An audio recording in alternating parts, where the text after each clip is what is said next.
आप सुन रहे हैं भगवान दास मोरवाल जी का लिखा उपन्यास हलाला धारावाहिक रूप से। आज सुनिए भाग 3। लपरलेंडी का असली नाम बहुत से नामों की तरह आज तक गांव की तो छोड़िए, मोहल्ले में ज़्यादातर को नहीं पता। स्थिति और परिस्थिति के अनुसार ये नाम सबकी ज़ुबान पर इस कदर चढ़ चुका है कि अब कोई इसके असली नाम को जानने के पछड़े में ही नहीं पड़ता। यही हाल इस जुगल जोड़ी के दूसरे नाम यानी फ़कीरा उर्फ चकलेंडी का है।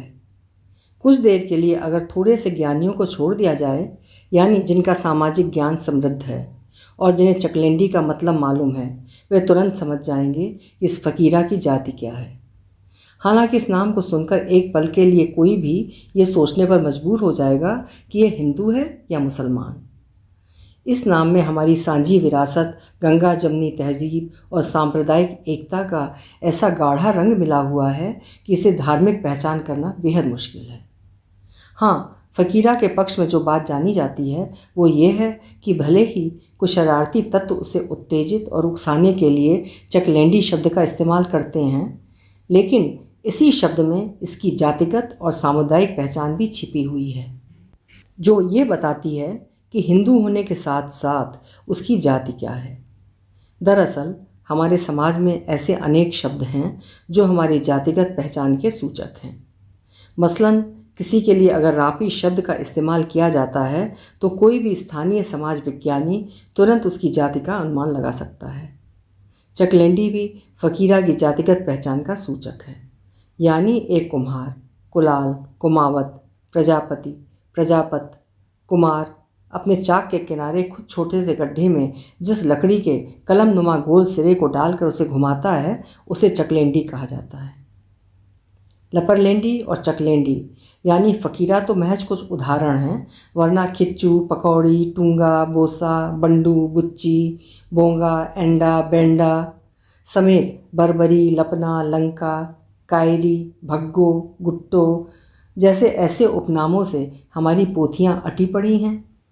पता नहीं ये किस समाज विज्ञानी की देन है कि हमारी असली पहचान पर इन उपनामों ने कब्जा किया हुआ है।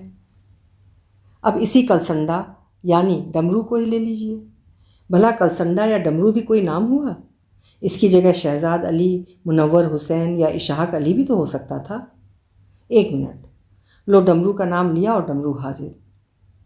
लपरलेंडी ने दूर से उसे अपनी ओर आता देखा तो भाप गया कि लगता है डमरू के घर में पहले से चल रही टिसल फिस ने और जोर पकड़ लिया है।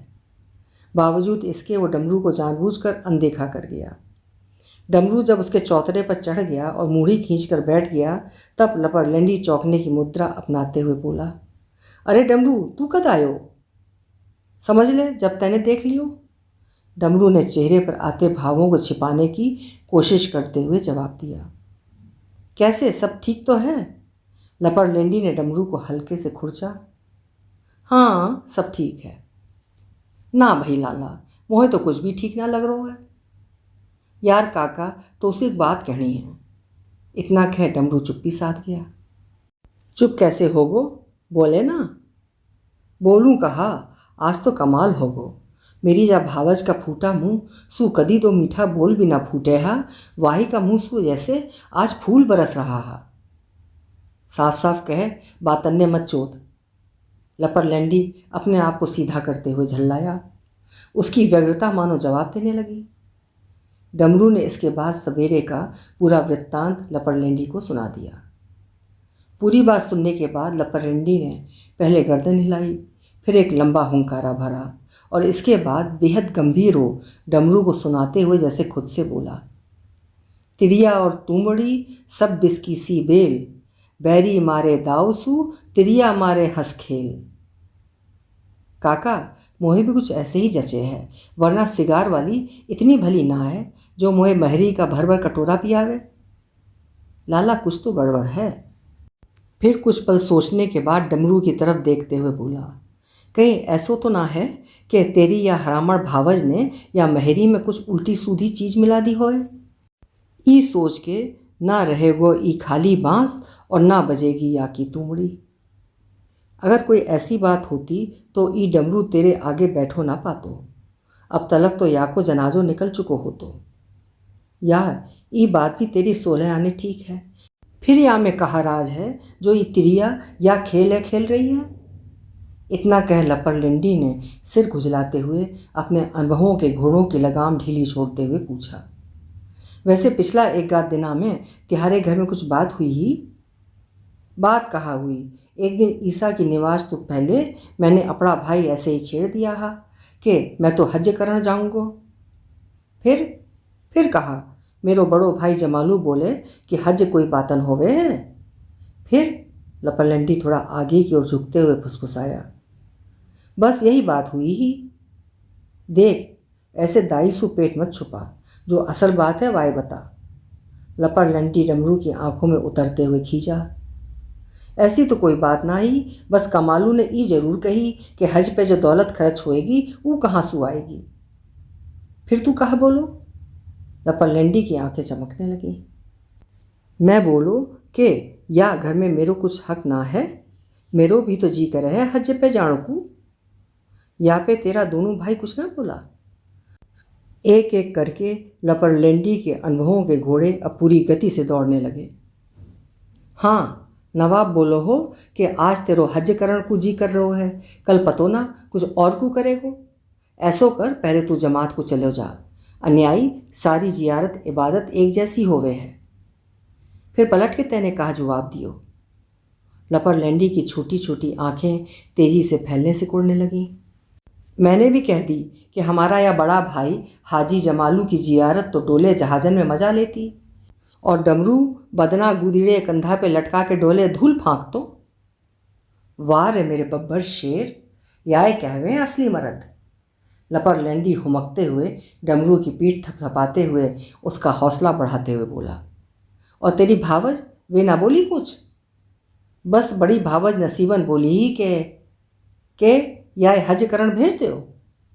लपरलंडी ने अनुमान लगाते हुए डमरू का वाक्य बीच में काटते हुए कहा, ना भावज ने हज की बात ना कही, वाने ई बात मेरे पीछे कही बताई के कहीं सु कोई पारो लाके या का गले में बांध दे। डमरू अन्यायी तेरी तो लाटरी निकल गई। उचकते हुए लपरलंडी डमरू की कोंच में तर्जनी धसाते हुए बोला, काका तू तो बावरी बात करे है, ऐसा मेरा भाग कहाँ, तैने तो ई बात कर दी के कहा ओस को में, कहा बादल की छाया, कहा भूत की जूड़, कहा सुपना की माया। ऐसी बात ना है डमरू, अन्यायी मर्द की किस्मत और औरत का चरित्र बदलते टेम ना लगे है। अब देखे ना तेरी वही भावज जो हर बखत कलसंडा कह के तेरी गांड में लठ दिए राखे ही, वही आज देवर देवर करती टिटियाती हुई तेरे आगे पीछे डोल रही है। फिक्र मत कर, खुदा ने चाही तो मेरे यार एक दिन तेरी ई मुराद भी पूरी होके रहेगी। कहते कहते लपरलंडी की पलकें भारी होती चली गईं। खुदा भी अच्छी तरह जाने है काका कि किसकी मुराद पूरी करनी है और किसकी ना। पिछला जन्म का कोई कर्म हा जो आज ये दिन देखना पड़ रहा है। काका सब तकदीरन का खेल है। डमरू ने लंबा सांस लेकर उसे बाहर छोड़ा। वैसे तने यह जमात का बारा में कहाँ सोची है? लपरलंडी वापस असल मुद्दे पर आते हुए बोला, सोची कहा जो मिल रो है वाई पे सब्र करना पड़ेगो। बुरा ना माने तो एक बात कहूँ, बुरा मानने की होगी तो मान जाऊंगो, वैसे भी मेरा बुरा मानना या ना मानना सु काई पे कहाँ फर्क पड़े है। डमरू ने निष्प्रय भाव से कहा, देख भाई डमरू, वैसे तो ई तिहारों घर के मामलों है, पर फिर भी मुँह पे कहे बिना कुछ रुको ना जा रो है। मेरी एक सलाह है कि अगर मेरा भाई ने जमात की कही है ना तो तू चुपचाप उसकी बात मान ले। मेरी भी यही सलाह है। डमरू ने लपरलंडी की सलाह से सहमत होते हुए कहा, अन्यायी तेरी कौन सी आस औलाद है जाकू तो है दौलत जोड़नी है? अरे पेट ही तो भरनो है, ई तो कहीं भी भर जाएगो। कम सु कम या बेमतलब की रांडा निपूती सो पीछो तो छूटेगो।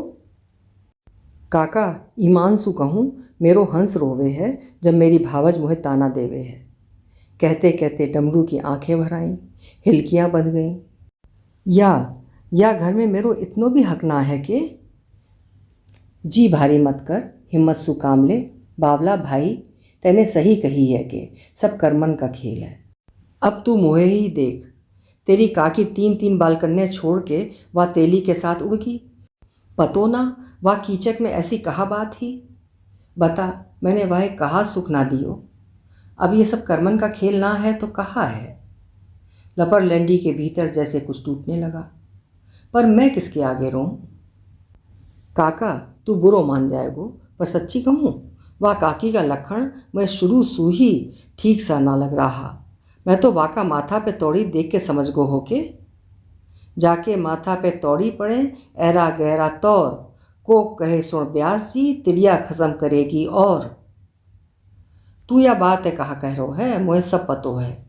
अरे गज की घूंघट काढ़ के तिरछा राखे तौर को कहे सुन ब्यास जी तिरिया खत्म करेगी। और रात बिरात तू कहाँ जावे ही मुझे सब पतो ही, पर ही तो घर पसाणो हो। ईमान सु कहूँ काका, इन तिरिया चरित्र ने देख के ही मेरा मन घर बसाने को ना करे है। वैसे भी मेरा जैसा मलूक ज़्यादा के पे बीरवाणी कभी न रुकेगी। मेरे यार या कर्म का लेखा काई ने पढ़ा होता तो हम भी पढ़ लेते। आए दिन तो तेरी काकी अपना भुकलंडिया भाइन के पै पीहर में पहुंची रह गई। मैंने खूब समझा ली के सुनियो तिरिया बावली पीहर को मत जाए, मिले चना का टीकड़ा तूहू बोदी हो जाए। पर मेरी मानी होए जब ना। अरे जभी तो काई ज्ञानी ने कही है के पराबद्ध पहले बनी पीछो बनो शरीर, तुलसी अपना जी की कौन बंधावे धीर। ना भाई काका, मैंने तो अब ठान ली के जमात में मैं जाके रहूँगो। बिल्कुल सही ठानी है। कम सु कम या दुनियादारी से दूर रह के खुदा की इबादत में तो लगो रहेगो। पर मैं तो कहीं को भी ना रहो, ना दीन को ना दुनिया को। मेरी तो हालत ऐसी हो रही है कि रंडुआ को कहा माजनो, जमी बिना कहा लोग, पुतर बिना कहा रोशनी, दूध बिना कहा भोग। कहा करूं, मैं तो यह औलादे छोड़ के कहीं जा भी ना सकूं। अधेड़ लपर लैंडी का पूरा जिस्म अधसूखे दरख्त सा लरजने लगा। पता नहीं वो अतीत की किन कंदराओं में खो गया। उसे तो ये भी पता नहीं चला कि डमरू उसके चौतरे से कब चला गया। लपर लैंडी के चौतरे से उतर डमरू अपने नोहरे की ओर न जाकर बीच वाली मस्जिद की ओर मुड़ गया। हालांकि मगरिब की नमाज में अभी वक्त है। मस्जिद में 2-4 लोग तो मिल ही जाएंगे। अगर उनसे पता नहीं चला तो कुछ देर बाद आने वाले नमाजियों से पूछ लेगा, और अगर इनसे भी बात नहीं बनी तो मस्जिद का इमाम तो है ही। इमाम की याद आते ही डमरू की सारी मुश्किलें जैसे दूर हो गईं। जहाँ चाह वहाँ रहा। यानी डमरू को ना तो किसी नमाजी से पूछने की ज़रूरत पड़ी, ना किसी से दरियाफ्त करने का मौका आया। इमाम साहब अर्थात हाजी याह्या खुर्रम उसे मस्जिद के बाहर ही मिल गया। अब आप सोच रहे होंगे कि इस इमाम यानी हाजी याह्या खुर्रम का संबंध मेवात के मेवों के कौन से गोत्र या पाल से है। खुर्रम तो मेवों के ना यदुवंशियों में पाए जाते हैं, ना सूरजवंशियों में। आप सही सोच रहे हैं। दरअसल इमाम साहब का संबंध मेवात से दूर दूर तलक नहीं है। इसे तो दारुल उलूम से यहाँ इसलिए बुलाया गया है कि बहुतों को, खासकर कुछ चंद्रवंशियों और सूरजवंशियों को अभी तक यही लगता है कि वे पूरी तरह से मुसलमान नहीं बन पाए हैं। इसलिए अपने आप को सच्चा और असली मुसलमान बनाने की नीयत से वक्त बेवक्त बुलाए गए उलेमाओं में से कुछ यहाँ के स्थायी रहवासी बनकर रह गए, क्योंकि मेवों को असली मुसलमान बनाने से अच्छा कोई दूसरा सवाब इन्हें अब लगता ही नहीं है। ठीक उन बहुत से सरकारी मुलाजिमों की तरह जो पहले तो इस काले पानी में आने से कतराते हैं, मगर बाद में वो यहाँ से जाने का नाम नहीं लेते हैं। वही इमाम हाजी याह्या खुर्रम डमरू को मस्जिद के बाहर मिल गया। इमाम साहब अस्सलाम वालेकुम, डमरू ने बड़े अदब और संजीदगी के साथ कहा। वालेकुम अस्सलाम। और मियाँ डमरू कैसे हो? अभी तो नमाज का वक्त भी नहीं हुआ है। इमाम ने मुस्कुराते हुए पूछा। इमाम साहब, मैं कदसू मियाँ होगो, मेरो पीछो ना कोई बाल ना बच्चा, आप मुझे मियाँ कह रहे हो। इमाम हाजी याह्या खुर्रम समझ गया कि डमरू का इशारा किस तरफ है। मियाँ ऐसा लफ्ज़ है जिसे किसी भी मर्द के लिए इस्तेमाल किया जा सकता है, खासकर बड़ों के लिए। जैसे हिंदुओं को ही लीजिए, उनके यहाँ जाहिल से जाहिल आदमी को भी पंडित जी कह दिया जाता है। पंडित तो आपको मालूम है ना किसे कहते हैं? मालूम क्यों ना है, हमारा गांव में कई घर है पंडितन का। पंडित बामण सु कहवे हैं और किस्सू कहवे हैं। डमरू ने अपनी कुशाग्रता का इस्तेमाल कर बड़े भोलेपन से जवाब दिया। डमरू मियाँ, पंडित आलिम को कहा जाता है और आलिम की कोई जमात नहीं होती, मगर आज जिसे देखो वही पंडित जी बना घूम रहा है, जैसे मैं मियाँ बनो घूम रहा हूँ। डमरू के इस भोलेपन पर इमाम जोर से हंसा। मियाँ का मतलब खाली शौहर ही नहीं होता, उसके कई मतलब होते हैं। कहते कहते अचानक इमाम को जैसे कुछ याद आया। खैर छोड़ो, ये बताओ इस वक्त कैसे आना हुआ? इमाम साहब, या गाँव सू कोई जमात जारी होए तो मुझे भी बताओ। बताना क्या, अगले हफ्ते जा रही है एक जमात? फिर तो इमाम साहब उसमें मेरो नाम भी जुड़वा दीजिए। ठीक है। डमरू मस्जिद में अंदर भी नहीं गया, उसका काम बाहर जो हो गया। रास्ते भर वो जैसे हवा में बातें करता रहा। जिस्म एकाएक ये सोचकर रुई के फाहे जैसा हो गया, चलो रात दिन खटने से कुछ तो पीछा छूटेगा। पूरा घर हैरान। सबसे ज़्यादा हैरानी उस नसीबन को हो रही है जो अपने लाडले देवर को जब कभी आईने के सामने खड़ा देखती तो उसके हाथ अपने परवरदिगार के सामने खड़े हो जाते कि किसी तरह उसके इस देवर का घर बस जाए। ये बात अलग है कि जहाँ पहले नसीबन अपने इस देवर का घर बसने की चिंता में डूबी रहती, वहाँ अब इस नई फिक्र में मरी जा रही है कि इस मरे डमरू को आखिर ये हो क्या गया है। वो तो इसका घर बसाने की सोच रही है और इसने जैसे फ़कीरी ले ली। नसीबन ने कई बार डमरू को कुरेदते हुए उसके इस बदलाव की था लेनी चाहिए, मगर डमरू ने कभी इसका कोई संतोषजनक उत्तर नहीं दिया।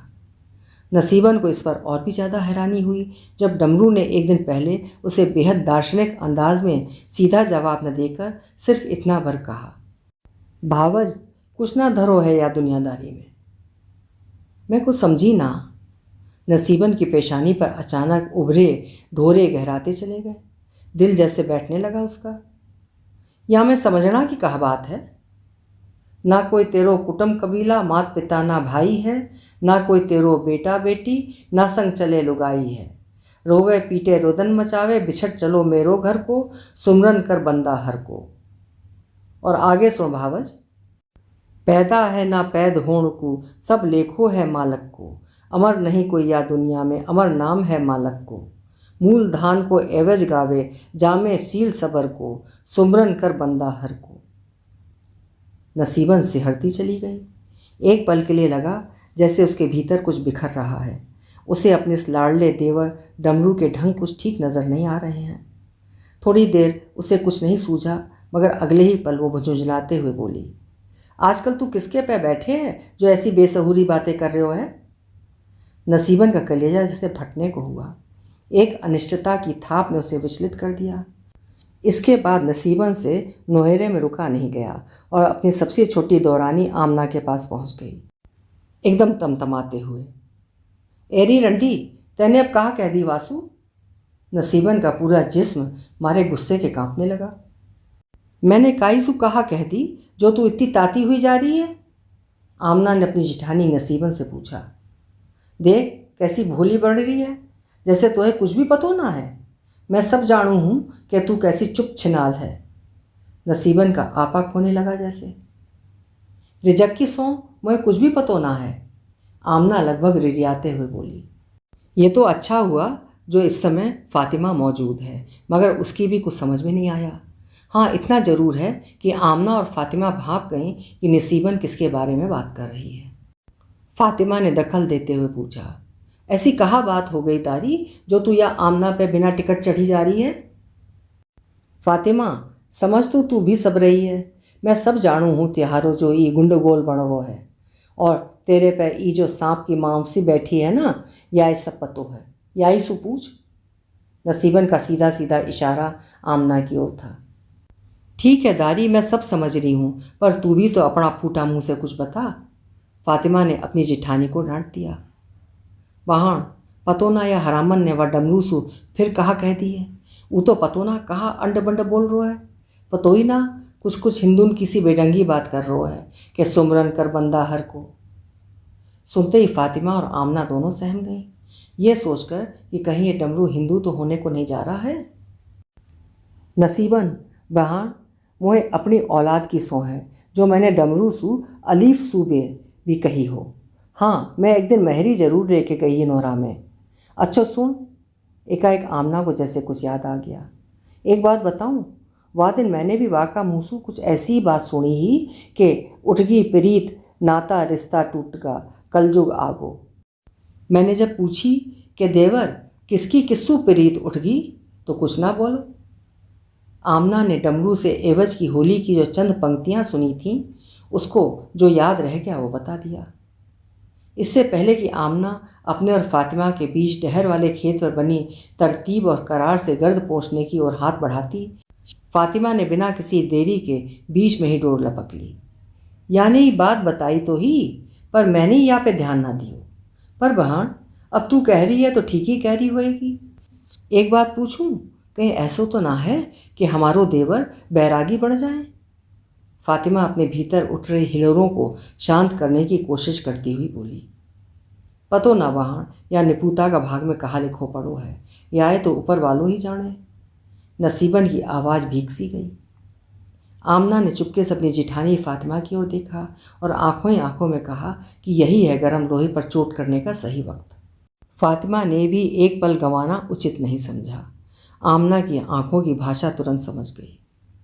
नसीबन बहार तो मेरी एक राय है कि यासू पहले ही डमरू हिंदू या कोई बैरागी होए, क्यों ना यह हम जमात में भेज दें। तू सही कह रही है फातिमा। इसके बाद नसीबन गहरी सांस लेते हुए अपनी दोनों दौरानियों को सुनाते हुए जैसे खुद से बोली, बहान वो ना लगे या डमरू को घर बस्तो हुओ। अपनी जेठानी को लगभग सहमत होता देख आमना ने किलकते हुए मगर बेहद संजीदगी से कहा, मैंने भी अपनों देवर वा दिनसू छेड़नो बंद कर दियो। जा दिन हमारी या जिठानी ने मैं सबके आगे धमकाई, आखिर है तो ही हमारो देवर। आमना का एक एक शब्द मानो ठंडे शीरे में डूबा हुआ था, मगर उदास नसीबन का सारा ध्यान सिर्फ और सिर्फ अपनी दौरानी फातिमा की इस सलाह पर टिका हुआ है कि कैसे वो अपने देवर डमरू को जमात के लिए तैयार करे। उस देवर को जिसे उसने देवर से ज़्यादा अपने बेटे की तरह पाला हो, वो कैसे इस बेटे समान देवर से कहे कि वो जमात में चला जाए। अगर वो चला गया और लौट कर कभी इस घर में नहीं आया तो दुनिया उससे क्या कहेगी। सोचते ही नसीबन के होंठ दांतों तले भेजते चले गए। वो धीरे से उठी और चुपचाप अंदर चारपाई पर जाकर धम से बैठ गई। नसीबन के जाते ही फातिमा और आमना खिखियाते हुए हंस पड़ी। जिस कांटे को निकालने के लिए वे दोनों तरह तरह की जुगत भिड़ा रही थीं, वो इतनी आसानी से अपने आप निकल जाएगा, इसकी इन दोनों ने कल्पना भी नहीं की थी। आमना रंडी कुछ दिन को अब तू अपने आप में सुधार ले, अपने आप पे ऐसी बना ले जैसे तोसू भली या गांव में कोई है ही ना। फातिमा ने आमना को सलाह देते हुए कहा। और कितनी भली बनाऊं, रात दिन या कल संडा है देवर कहते कहते मेरी जुबान ना टूट रही, और तू कह रही है कि मैं अपने आप पे सुधार लूँ। दादी तू तो बुरा मान गई। मेरा कहना को मतलब ये है कि या नसीबन को सक सूदो तोपे ही जावे है। ठीक है फिर ऐसो कर, तू या डमरू सु बोलने बतरावा शुरू कर दे। फातिमा के सुझाव पर आमना सोच में पड़ गई। इधर फातिमा भाप गई कि उसकी दौरानी आमना क्या सोच रही होगी। अब कहा हुआ? फातिमा ने आमना को उसकी सोच की सुरंग से बाहर खींचते हुए पूछा। मैं ये सोच रही हूँ बहन कि कहीं तू मुझे मरवा तो ना देगी।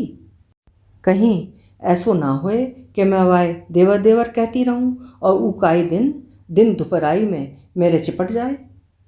आमना ने अपनी सोच का खुलासा करते हुए अपनी चिंता प्रकट की। निगोड़ी मैं कौन सा तेरे हाथ अंसुवा के मुंह में आबे जमजम टपकवा रही हूँ जो ऊ तेरे चिपट जाएगो। थोड़ी सी नरवाई सूही तो बात करने को कह रही हूँ, और फिर अगर चिपट भी गयो तो यहाँ में कौन सी बुराई है तो आखिर तेरो देवर। इतना कह फातिमा की हंसी छूट गई। आमना एक बार फिर किसी दुविधा में गिरती चली गई कि वो इससे ज़्यादा अपने आप को आखिर और कितना बदले। कहीं ऐसा ना हो कि इस अदला बदली के चक्कर में असली आमना ही ख़त्म हो जाए। पूरे घर में किसी को यकीन नहीं हो रहा है कि डमरू जमात के लिए तैयार हो जाएगा। वही डमरू जो कहाँ तो हज की जिद कर रहा था और कहाँ चुपचाप जमात के लिए तैयार हो गया। सबसे बड़े भाई जमाल खान ने बहुत अंदाजे लगा लिए, सारे सोतों को खंगाल मारा, मगर वो इस रहस्य को जानने में नाकामयाब रहा। एक बार उसने सोचा भी, क्या पता नसीबन ने उसे मना लिया हो। पूछा तो नसीबन ने भी कह दिया कि उसकी तो डमरू से बात तलक नहीं हुई। कमाल खां और नवाब से पूछा तो वे भी मुकर गए। यार कमालू, ये बात मेरे कुछ गले ना उतर रही है। जरूर या के पीछे कोई राग है। अपने छोटे भाई कमाल खां को कुरेदते हुए जमाल खां बोला, मोहे तो ये सारी विद्या व लपड़लंडी की पढ़ाई हुई लग रही है। ना, लपड़लंडी इतो भलो आदमी ना है जो काई की जलती है बुझाए। अन्यायी वो तो पूर्व लंकेसरी है। कमाल खां ने नवाब के अंदाजे को नकारते हुए कहा, मेरे यार सबसे बड़ी बात तो ई है कि ई ऐसो पेश इमाम बढ़ जाएगो, मुझे तो यकीन ना है। जमाल खां अभी भी किसी बच गए सोते के नज़दीक जाते हुए बोला, पर एक बात है, जमात में जाने की बात तो हमने ही कही ही। अब अगर उजारो है तो यहाँ में हैरत की कहा बात है। यही तो हैरत की बात है कि वो एकाएक तैयार हो गो। जमाल खां अपने छोटे भाई कमाल खां की बात को जैसे अभी भी मानने को तैयार नहीं है। तू भी हद करे है, तो है काई भी तरह यकीन ना हो रो है। कमाल खां अपने बड़े भाई पर झल्ला उठा। तो फिर ऐसे करें, वासु मना कर दें। नवाब अपने दोनों बड़े भाइयों को आपस में उलझता देख एक बेमानी सलाह देते हुए बोला, ना, मना करना ठीक न रहेगो। तू अपनी ऐसी तैसी करा, अन्यायी काई बात पे तो टिको रहे। ठीक है, जो तो अच्छे लगो वाय कर, हम तो चला। चल रहे नवाब, खड़ो हो। इतना कह तमतमाते हुए कमाल खां जाने के लिए खड़ा हो गया। इतनो तातो मुल्ला मत बन, आराम से बैठ। अगर ई बात या बातें कह रो है तो कोई ना कोई वजह होएगी। नवाब ने अपने बड़े भाई कमाल खां को शांत करते हुए कहा, यार ये असली बातें क्यों ना बता रो है, बेमतलब बातें रबड़ सी क्यों बढ़ा रो है। जमाल खां एकदम खामोश हो गया। उसे जस्ट गया कि अपनी दुविधा अपने छोटे दोनों भाइयों को बताए बिना काम नहीं चलेगा। हार कर उसे कहना ही पड़ा, मेरी असल चिंता या बदनामी से बचना की है, जो पूरा गांव में उड़ी पड़ी है कि डमरू है हम जानबूझ के हज पे ना भेज रहा हैं। हाँ, ना भेज रहा है तो। नवाब एकाएक हत्ते से उखड़ गया जैसे। मेरे यार, गांव तो कल ई भी कहेगो कि डमरू का घर है हम ना बसा रहा हैं। तू कहाँ समझ रो है, दुनिया या बात कह ना रही है। जमाल खां बेहद शांत भाव से बोला, तो फिर करवा दे डमरू को निकाह। नवाब के इस आह्वान पर जमाल खां चुप हो गया। तो फिर तू बताए ना, पूरा गांव में जो बदनामी हो रही है वासु कैसे पीने छूटे। कमाल खां ने बात नवाब पर डाल दी। मेरी तो एक सलाह है, थोड़ा ठंडा दिमाग से सोच के देखियो। देख, हज पे जाना की बात तो करियो मत। अपने सबसे बड़े भाई जमाल खां को बीच में टोकते हुए बोला नवाब। यार पहले या की बात तो पूरी सुन ले। कमाल खां नवाब को लगभग डांटते हुए जमाल खां की ओर पलटा। हाँ, पहले तू अपनी बात पूरी कर। मेरी भी वही सलाह है जो तिहारी भावज की है कि कहीं से कोई बुरी बावली पारो लाके या का गला में बांधो। कहा? कमाल खां और नवाब दोनों के मुंह से एक साथ निकला। एक झटके के साथ खड़े हो गए दोनों। अन्यायी ई कहा सोची तैने, जा बात पे या घर में महाभारत मचना को डर है, तू भी वही बात ले बैठो। कमाल खां की आवाज़ बैठने लगी जैसे। तोए या रामायण बाँचने से पहले कुछ तो सोचने ही। नवाब भी कमाल के समर्थन में उतर आया। तो फिर तुम दोनों बताओ, आखिर यह जंजाल सु कैसे पीछा छूटे। जमाल खां ने पस्त होते हुए गुहार लगाई। पर तेरा यह जंजाल को डमरू की जमात सु कहा मतलब है? नवाब ने हैरानी के साथ पूछा। मतलब क्यों ना है, अगर ये जमात में चलोगो तो पूरा गांव ये कहेगो कि घर बसाना की जगह डमरू जमात में भेज दियो। पर यह बातें तो दुनिया जब भी कहेगी जब हम यह हज पे भेजेंगे। कमाल खां ने सवाल दागते हुए पूछा। बावला भाई, वो हज है, वहाँ में रकम खर्च होवे है। अरे जमात को का चाहिए, एक आध जोड़ी लत्ता, एक गुदड़ी और एक बदना। अपने बड़े भाई का ये समाजशास्त्र दोनों भाइयों के बिल्कुल भी पल्ले नहीं पड़ा। सब आपस में गड्ढमड्ढ हो गया। उनकी समझ में नहीं आ रहा है कि आखिर उनका बड़ा भाई जमाल खां चाहता क्या है। डमरू को जमात में भेजना, उसे हज पर भेजना, या फिर कोई बुरी बावली पारो सारो लाकर उसका घर बसाना। तीनों भाइयों के बीच सन्नाटा दबे पांव आकर कब बैठ गया उन्हें पता भी नहीं चला। आखिर नवाब ने सारी मर्यादाओं, शिष्टताओं और शालीनताओं की दीवारों को ढहा अपना एक तरफा फैसला सुनाते हुए इस समस्या का पटाक्षेप कर दिया। ऐसो है, अगर डमरू जमात को तैयार हो गो है तो याय रोको मत, बाकी पीछे देखेंगे। अन्यायी, अगर हाल फिलहाल 1500 में पीछा छूट रहे हो है तो यहाँ में कहाँ बुराई है। महीना 20 दिन घर से बाहर रहेगो तो जी अपने आप ठिकाने आ जाएगो। और फिर वैसे भी अभी कौन सा मुल्ला मरगा या रोजा घटगा, पूरी जिंदगी पड़ी है। हज को कहा, वाह तो मानस जब चाहे कर ले। नवाब सही कह रो है, कमाल खान ने अपने छोटे भाई का समर्थन करते हुए कहा। ठीक है, जैसी तुम्हारी मर्जी। जमाल खां भी अंततः उनसे सहमत हो गया और जाने के लिए खड़ा हो गया। इधर जमाल खां गया, उधर वे दोनों भी अपने अपने काम के लिए अपनी अपनी दिशाओं में बढ़ गए। अपने देवर डमरू यानी कलसंडा के जमात में जाने का दिन तय होते ही आमना ही नहीं, जैसे पूरे घर ने राहत की सांस ली। आमना ने तो जैसे ही ये खुशखबरी सुनी, बिना एक क्षण गवाए सीधी अपनी जेठानी फातिमा के पास जा पहुंची और किलकते हुए बोली, अब तो राजी है? यहाँ में राजी की कौन सी बात है? फातिमा ने उदासीनता के साथ उल्टा आमना से पूछा। ले बहन, तेने धरती फाड़ती, कितनी मुश्किल सू तो वो मैंने जमात को राजी करो है, और तू कह रही है कि यहाँ में राजी की क्या बात है? ही तो देवर कहते कहते और बाकी लल्लो चप्पो करते करते हालत खराब होगी, और तू तो कहा डमरू तैने ही राजी करो है, मैंने कुछ भी ना करो। मैं कद कह रही हूँ कि तैने कुछ ना करो है को, पर सबसे ज़्यादा तो आबरू पे मेरी ही बन रही ही। देर सबेर इकल्ली दुकल्ली तो नोहरा में मैं ही जावे ही। ए इकल्ली दुकल्ली? फातिमा की आंखों में शरारत तैरने लगी। हाँ, इकल्ली दुकल्ली। आमना ने सहजता से हामी भरी। वो अपनी जिठानी की शरारत के हिस्सों को समझने में चूक कर गई। फिर भी वह कलसंडा ने तुझे छोड़ दी? फातिमा के कल्ले में जीभ अटखेलियाँ करने लगी। रंडी, कहाँ मतलब है तेरो? आमना के जैसे ही फातिमा का व्यंग समझ में आया, वो तमतमाते हुए बोली, यही के तू वाने इकल्ली देख के भी ना दबोची? कैसे दबोच तो? बाण, तू ही वासु बचती डोले, तू ही कहती डोले है कि मोहे नोहरा में जाना सो डर लगे है। डेढ़ ऐसे घूर घूर के लखातो रहवे है जैसे मोहे कच्ची ही चबा जाएगो। इसके बाद फातिमा धीरे से आमना के करीब आई और उसकी आंखों में उतर चुहल करते हुए बोली, आमना ईमान सु बता, कहीं तम देवर भावज के बीच नोहरा में कोई टिसल फिसल ना होगी है? हट रंडी, तू भी कैसी कुलखड़ी बात करे है? आमना ने अपनी जिठानी को बेमानी डांट मारते हुए झिड़का। मारे हया के आमना के गाल सुर्ख होते चले गए। तो फिर तेरा कहना सू ऊ कैसे माने को? फातिमा ने आंखें मटकाते हुए पूछा। मेरा कहना को मतलब ऊ ना है जो तू समझ रही है। दादी छोड़, मैं तो मजाक कर रही। आमना को सफाई देती देख फातिमा बात खत्म करते हुए बोली, चलो या घर में कुछ दिन तो चैन सु कटंगा, कम से कम रोज़ रोज़ की रांडा निपूती तो खत्म होगी। पर अपनी वह जिठानी का क्या करें जो खटपाटी लेके पड़ी है? आमना ने एक नई समस्या से अवगत कराते हुए कहा। एक आध दिन में सब ठीक है जाएगा। वैसे बहन, कसूर नसीबन को भी ना है, वाकई खटपाटी भी जायज़ है।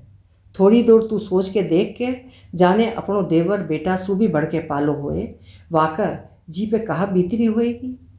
पहली बार नसीबन की आंखन सू इतनी दूर जो जा रो है। कहते कहते फातिमा की आवाज़ भारी होती चली गई। ऐसी हेजवाल तो ना है वो।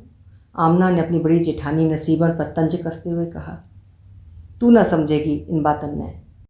तर्जनी के पोर से भर आए आँख के कोर को पोंछते हुए फातिमा बात को वहीं ख़त्म कर किसी काम के बहाने उठकर चली गई। आमना के पास भी वहाँ से उठने के अलावा कोई विकल्प नहीं था। जैसे उसने अपने आसपास देखा और फिर वो भी वहाँ से चली आई। उपन्यास हलाला की कहानी जारी रहेगी अगले भाग में।